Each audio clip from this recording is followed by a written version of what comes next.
Hello everyone, welcome to युक्ति professional classes. इस video में हम ट्रांसफ़र ऑफ प्रॉपर्टी एक्ट 1882 के एमसीक्यूज देखने जा रहे हैं। अगर आपने मेरे चैनल को सब्सक्राइब नहीं किया तो मेरे चैनल को सब्सक्राइब शेयर लाइक जरूर करिए। चलिए स्टार्ट करते हैं। According to the TPA, on which date did act come into force, मतलब किस दिन ये आया था? तो ये 1 जुलाई 1882 को इसका कमेंसमेंट हुआ था, है ना। नेक्स्ट है कि what is the subject of the preamble of transfer of property.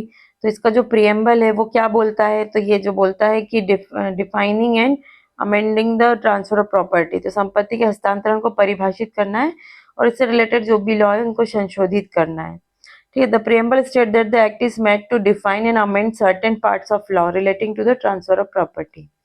Next है the transfer of property act regulates the transfer of property by whom.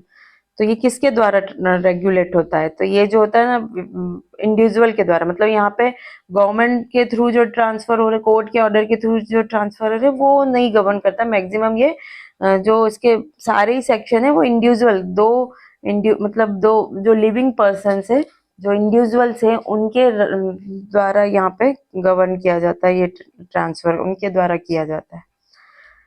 तो this act governs voluntary transfer of property by individual, not transfers by operation of law. Law के through नहीं हो रहा है यहाँ पे। ठीक है। नेक्स्ट क्वेश्चन है what does section 2 of the TPA deals with. Section 2 में किस बारे में बताया गया? तो सेक्शन 2 में एक्सेप्शंस एंड सेविंग क्लॉज दिए गए हैं।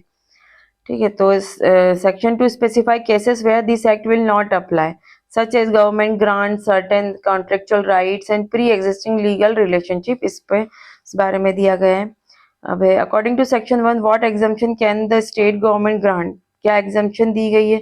तो वहां पे कुछ मतलब किस बारे में दी? तो सर्टेन स्पेसिफिक एरियाज के को लेकर वहां पर स्टेट गवर्नमेंट ने एग्जम्पशन दी है। नेक्स्ट है which act was repealed under the TPA act. मतलब किस एक्ट को रिपील कर दिया गया टीपीए एक्ट के थ्रू? तो जो रिपील किया गया है गवर्नमेंट ग्रांट्स एक्ट 1895 को किया गया था। नेक्स्ट है under the transfer of property act which of the following is not consider immovable property. Immovable property consider नहीं किया गया है, तो स्टैंडिंग टिम्बर को नहीं किया, बाकी वॉल्स, बिल्डिंग, लैंड और ये trees and shrubs rooted in the earth, तो ये तीनों जो है ये इमूवेबल प्रॉपर्टी कैटेगरी में आएगा और स्टैंडिंग टिम्बर जो है वो मूवेबल प्रॉपर्टी में। तो according to section 3 of the TPA, immovable property does not include, क्या क्या इंक्लूड नहीं कर रहा है इमूवेबल प्रॉपर्टी में? स्टैंडिंग टिम्बर, जो खड़ी घास है, ग्रोइंग क्रॉप्स, उगती फसलें और ग्रास घासें वगैरह, इनको नहीं लिया। लेकिन जो भी दीवार, बिल्डिंग है, ट्रीज रूटेड, जो भी अर्थ से जुड़ी हुई है ना, वो सब चीजें इमूवेबल प्रॉपर्टी में आ जाएगी। नेक्स्ट है which section of the transfer of property act defines transfer of property. Section 5 define करता है इसके बारे में, जिसमें दिया गया कि दो लिविंग पर्सन या मतलब उनके बीच में होगा।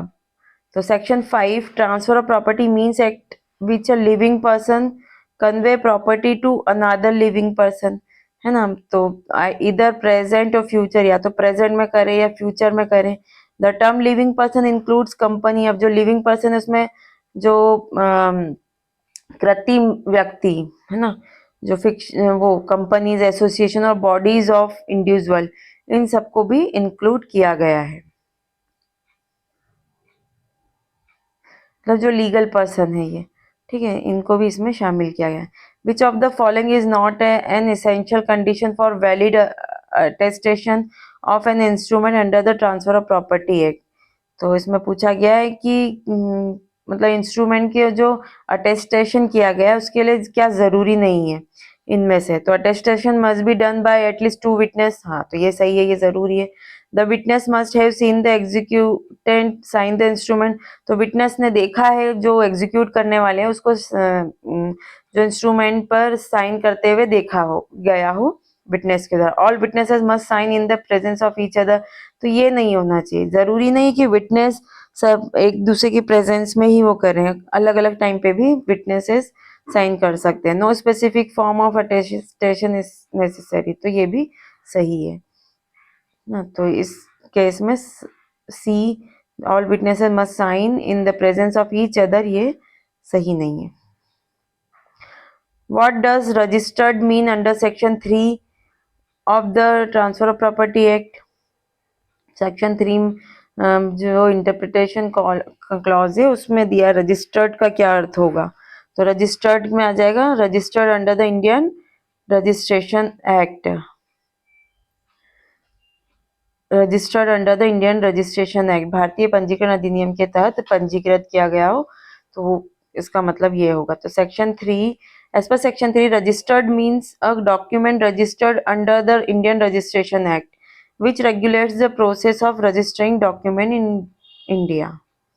Next है under the Transfer of Property Act, a company is considered a living person for the purpose of transfer under which section। तो सेक्शन 5 में इस बारे में बोला लिविंग पर्सन के बारे में, ठीक है। तो living person includes company, association, bodies of individual whether incorporated or not, however this does not override law regulating the transfer of property by companies।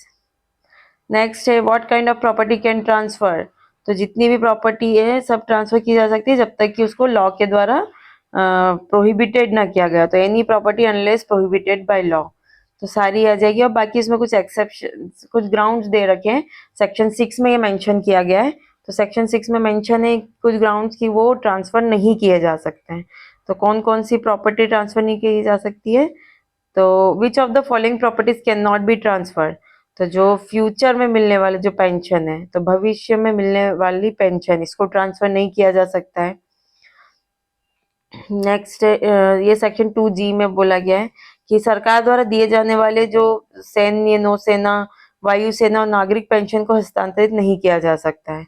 Next है क्या एक व्यक्ति अपने भविष्य के उत्तराधिकार की संभावना को हस्तांतरित कर सकता है। Can a person transfer his future inheritance chance. उसको फ्यूचर में मिलने वाला कोई इनहेरिटेंस चांस है, भविष्य में मिलेगा, अभी है नहीं लेकिन मिल सकता है। तो ये अभी पॉसिबल ही नहीं है, मतलब है ही नहीं, कंफर्म ही नहीं है, तो फिर इसको कैसे ट्रांसफर कर सकते हैं। तो ये नहीं में आ जाएगा। एक क्लॉज में बोला कि किसी उत्तराधिकारी द्वारा अपने विरासत प्राप्त करने की संभावना को हस्तांतरित नहीं किया जा सकता, क्योंकि यह केवल एक संभावना है, कोई ठोस अधिकार नहीं है। नेक्स्ट है एक सेवा मुक्त सरकारी कर्मचारी अपनी सरकारी पेंशन किसी अन्य व्यक्ति को स्थानांतरित कर सकता है या नहीं। Can a retired government employee transfer his pension to another person. तो नहीं कर सकता है पेंशन, क्योंकि भविष्य में मिलने वाली पेंशन एक G क्लॉज में दिया गया है कि इसको ट्रांसफर नहीं किया जा सकता है। चलिए आज के लिए इतना ही, मिलते हैं हम नेक्स्ट वीडियो में। Thank you.